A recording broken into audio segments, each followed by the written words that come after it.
My neighbor perched himself on top of a pine tree in my backyard and never came down. The sheriff of our small town did the same, only a day later. When Henry perched himself atop that pine tree, I thought he'd just lost his damn mind. No amount of convincing from Jim or the sheriff could coax him down. He ascended into the canopy and never returned. Never returned alive, at least. He'd always been an eccentric.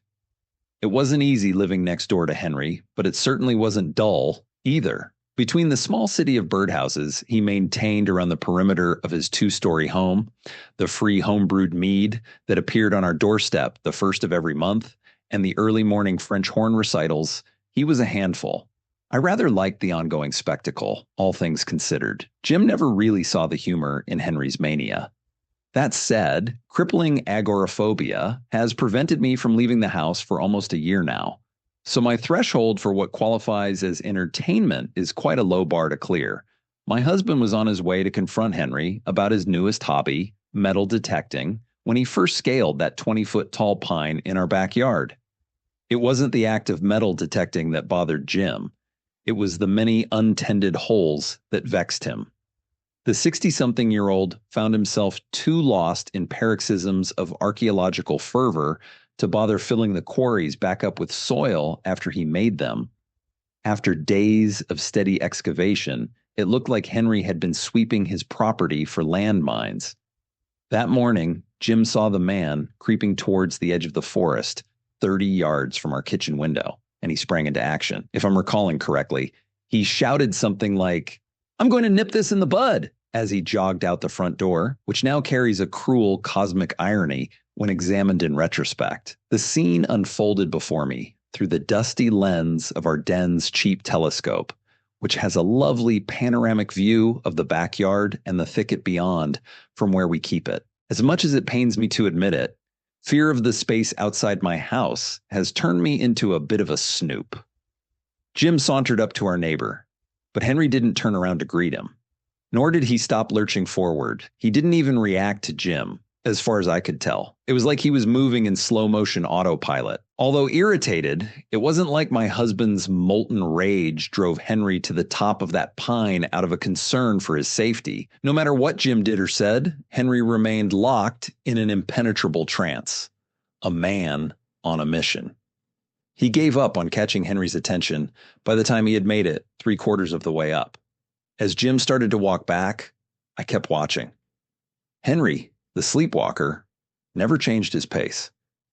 Each identical movement was eerily slow and deliberate.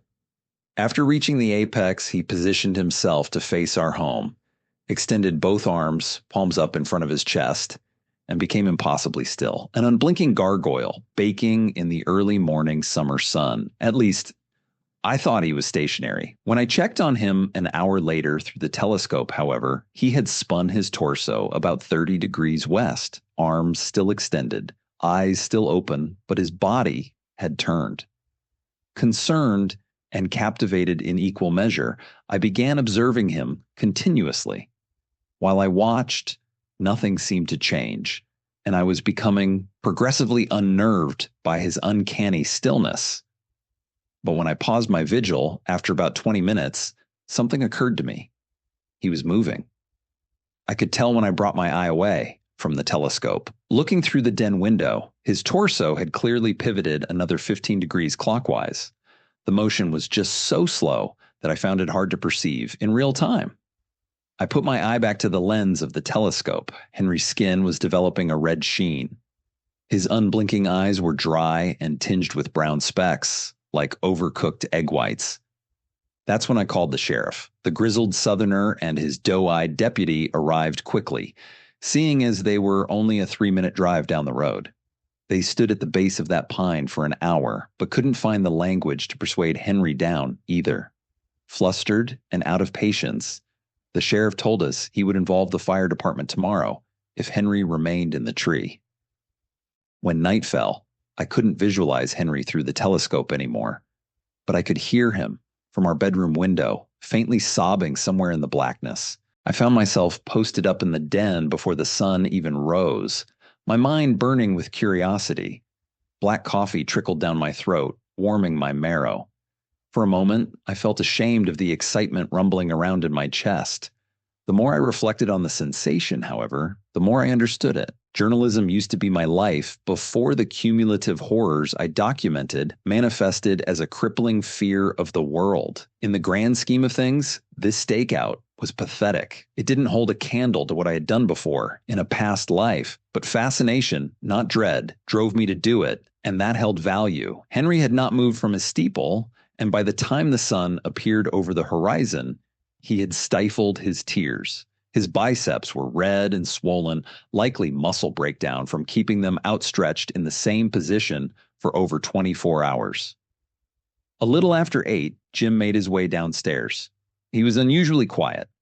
Initially, I attributed his silence to low-level distress, secondary to Henry's unexplained behavior.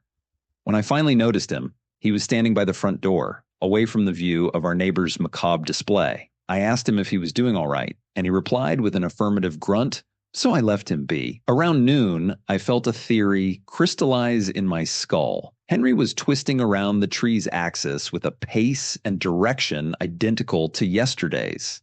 He must be watching something, I thought. That's when it hit me.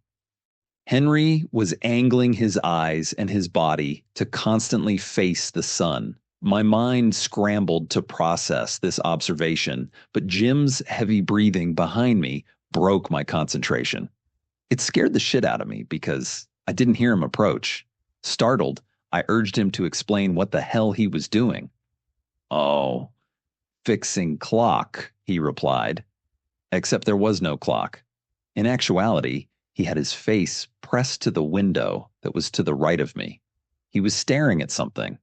I didn't want to believe it at first, but by the afternoon, I was forced to confront the realization. From where I sat in the den, I could see Henry's back through the telescope, and when I moved my eye away, I could see Jim's back, silently gazing forward. Early that morning, he had been watching the sun rise from our front door, just the same as Henry had from atop the pine tree. My husband was following the trajectory as well. Before I could dial 911, the sheriff and his deputy appeared in my peripheral vision.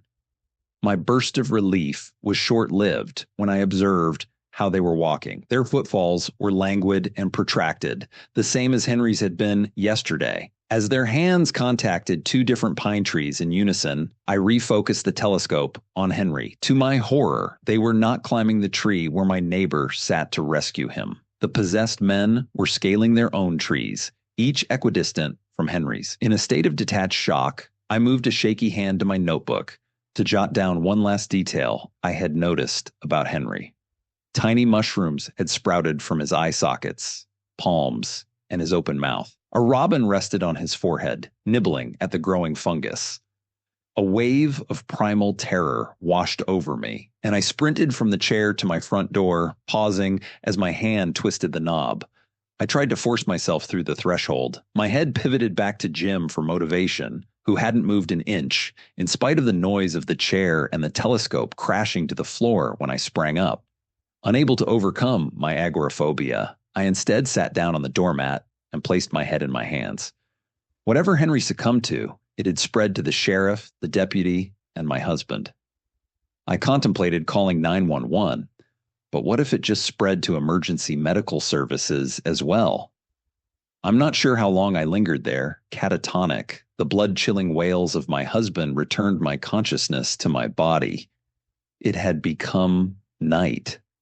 The absence of natural light transformed Jim into a messy human puddle on the kitchen floor. I tiptoed over to my husband, doing my best to ignore the pangs of terror vibrating in my spine. He had simply crumbled where he stood when the sun set, knelling unnaturally with his chest and torso, leaning against the wall below our kitchen window. Despite knowing he wasn't, I asked if he was okay a handful of times, receiving no reply. Standing over him, I tilted his shoulder, trying to see his face. Jim limply fell over in response. He was still crying softly, eyes open, but producing no tears. That's when I noticed his chest wasn't moving. He wasn't breathing. When I found the courage to check, he had no pulse, and I lost consciousness.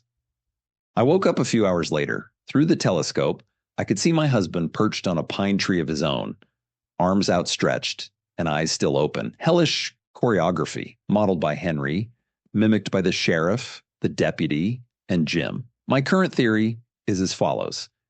Henry must have accidentally unearthed something old and terrible digging holes in his backyard.